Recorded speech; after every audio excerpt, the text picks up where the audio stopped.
Well, that took me back to my Sunday school and camp days. And we used to add a verse. I think it went, "We've got the beliefs that baffle the best of the Buddhists." That's a tongue twister right there. I'm glad to be here. I'm glad so many of you have worn red to celebrate this day of Pentecost that begins the longest season of the church calendar that will take us through the summer into the fall and all the way until we begin Advent again around Thanksgiving time. And yes, it's way too soon to be thinking that far ahead. A preacher friend of mine remembers telling his mom, "Every time I get up to preach, I get nervous." And her motherly response, "Well, every time you stand up to get preached, God gets nervous." I am a little bit anxious this morning as I begin this sabbatical journey with you, and maybe you're a little anxious as well, wondering what you've gotten yourselves into with this Rev. Rick guy. Hopefully God is less so, but I'm glad to be here. Now let's turn our attention to this morning's scripture that tells the opening part of the story of Pentecost. Listen for God's word to you. When the day of Pentecost had come, they were all together, those early disciples, in one place. And suddenly from heaven there came a sound like the rush of a violent wind, and it filled the entire house where they were sitting. Divided tongues as of fire appeared among them, and a tongue rested on each of them. All of them were filled with the Holy Spirit and began to speak in other languages as the Spirit gave them ability. Now there were devout Jews from every nation under heaven living in Jerusalem. And at this sound the crowd gathered and was bewildered, because each one heard them speaking in their own native language. Amazed and astonished, they asked, "Are not all these speaking Galileans? And how is it that we hear, each of us, in our own native tongue? Parthians, Medes, Elamites, residents of Mesopotamia, Judea and Cappadocia, Pontus and Asia, Phrygia and Pamphylia, Egypt and the parts of Libya belonging to Cyrene, visitors from Rome, both Jews and proselytes, Cretans and Arabs, and our own languages. We hear them speaking about God's deeds of power." All were amazed and perplexed, saying to one another, "What does this mean?" But others sneered and said, "They are filled with new wine." The word of the Lord. Thanks be to God. One Sunday morning in the spring, a Sunday school teacher was trying to explain some of the background to this Pentecost story. And she was telling the kids that Pentecost was originally a harvest festival, often a kind of a fun event like a community fair. And people would come from all over the area, they would bring offerings, and they would particularly read the story of Ruth and her mother-in-law Naomi and all of their adventures. She said there really wasn't originally much about the Holy Spirit in the story of Pentecost. Well, one little girl raises her hand with a twinkle in her eye and says, "It looks like the Holy Spirit crashed Ruth's party, doesn't it?" The Holy Spirit as party crasher. I kind of like that. A party crasher who jump-started the early Jesus movement as Jesus said it would. That's what this day and all the red is all about. And it was quite a party. Somehow that crafty spirit slipped right through the bouncers at the door. And what might happen if the Spirit would crash our party? as we come to understand it, that party-crashing spirit transforms that annual Jewish festival into a birthday party. Birthday, if not of the church, at least of the movement that by the end of the first century would become the church. And it is a rowdy affair. Not very Presbyterian, more than one preacher has remarked over the years. Right? We Presbyterians proudly march to our own sacred drum, decently and in order. Decently and in order. You know, we even dream decently and in order. Now, it's not that we Presbyterians don't know how to party. We do. We just don't do it once we get on church property, do we? Only half unfairly are we sometimes referred to as God's frozen people. But surely not here at First Pres Sebastian. So this Pentecost block party causes the city of Jerusalem, already in some turmoil, to take notice. And it draws the ire of those who attribute all the goings-on to inebriation. They think they catch a whiff of distilled spirits, but they cannot discern the Spirit of the living God. And we can understand that. We usually know when someone has had one too many. It looks like it here. It is a bit early to be hitting the sauce. We Presbyterians are not comfortable getting too carried away in worship, are we? Just not our way. Some churches have rules against clapping in church, and if you have one, I'm glad you've been breaking it this morning. Blurting out an amen, or the more respectable amen, is just too Baptist for many Presbyterians. God forbid we have any loud instruments, and hopefully every now and then you will allow my ukulele. Many a parent has been given the evil eye because their infant or little one just couldn't sit quietly through an entire service. Disruptions not allowed. Quiet, please. But apparently the Holy Spirit and those first disciples didn't get that memo. And this is long before our institutional concerns like organizational charts and budgets and property management and programs, figuring out how are we going to get coverage during our pastor sabbatical. It's just unbridled joy and enthusiasm as God shows up in a big way. Did I say a big way? From day one, the body of Christ has been a spirit body because Jesus was a spirit person. According to the Gospel of Luke, the Spirit has a hand in his conception. 30 years later, his ministry gets a jump start at his baptism when the Spirit alights upon him like a dove. Luke concludes his Gospel and begins the story of the Acts with Jesus' promise of the coming Spirit to empower the disciples to become witnesses, and that's what today is all about. In the upper room discourse of John's Gospel, Jesus promises the Spirit to his disciples as a comforter, an advocate, a counselor, depending on your translation. And that same Gospel even has its own little mini Pentecost when Jesus breathes on his disciples and says, receive the Holy Spirit. Inhale the holy breath. Jesus was a spirit person who anticipated those who gathered in his name would be a spirit gathering.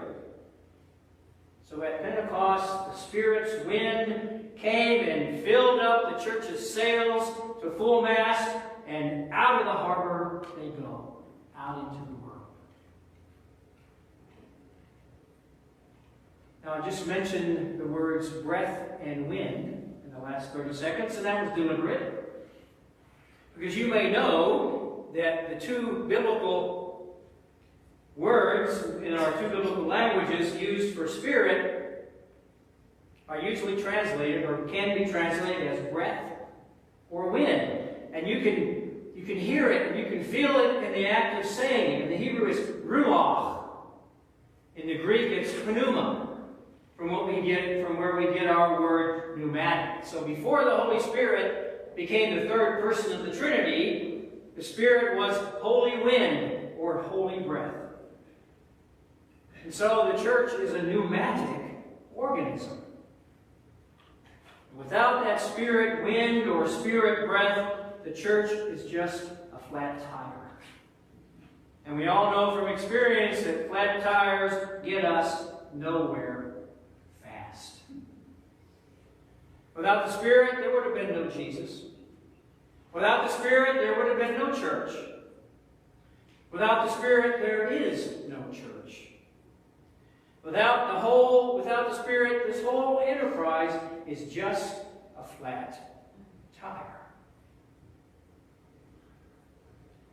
We typically imagine the Spirit as a dove, quiet, serene, cute, manageable, something that my animal-loving granddaughter would love to have as a pet.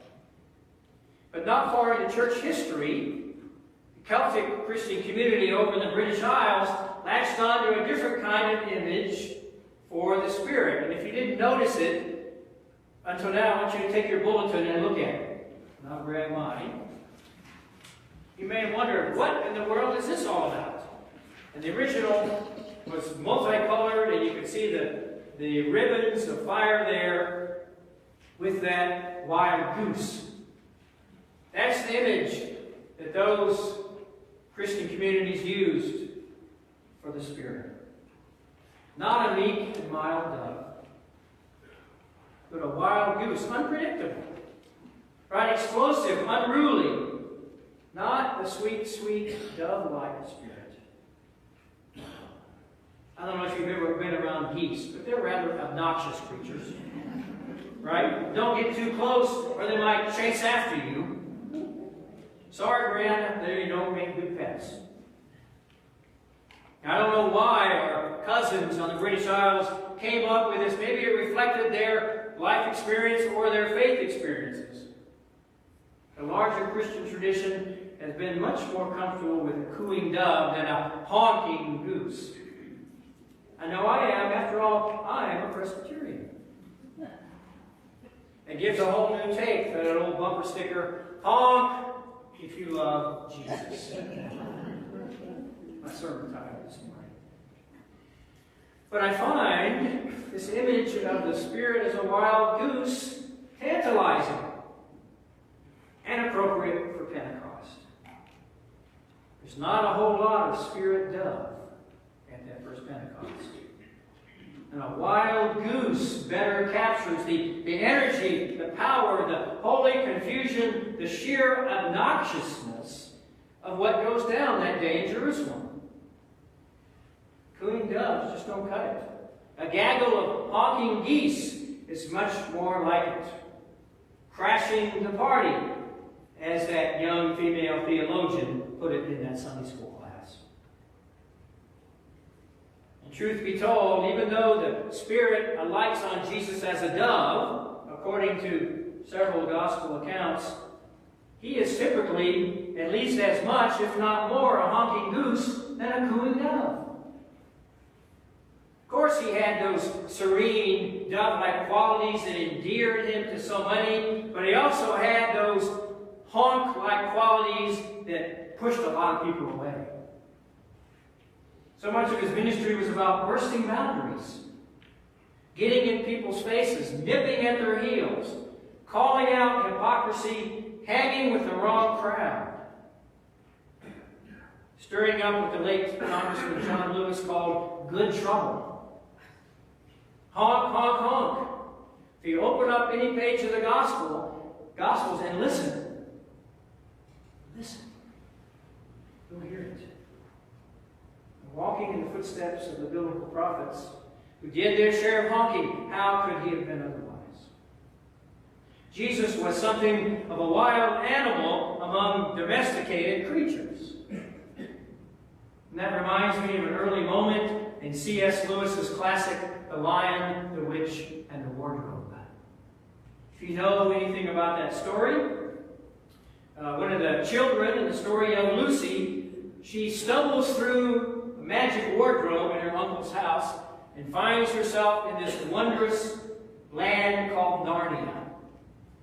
And she meets a talking faun named Mr. Tumnus. He, at some point, begins telling her about Aslan, the mysterious great lion who is the king of this world, Narnia. And the more he speaks about Aslan, the more afraid she gets. So she asks, well, is Aslan safe? Oh no, replies Mr. Tumnus. Aslan's not safe, but he's good. Jesus was not always safe, but he was good. Jesus is not always safe, but he is always good.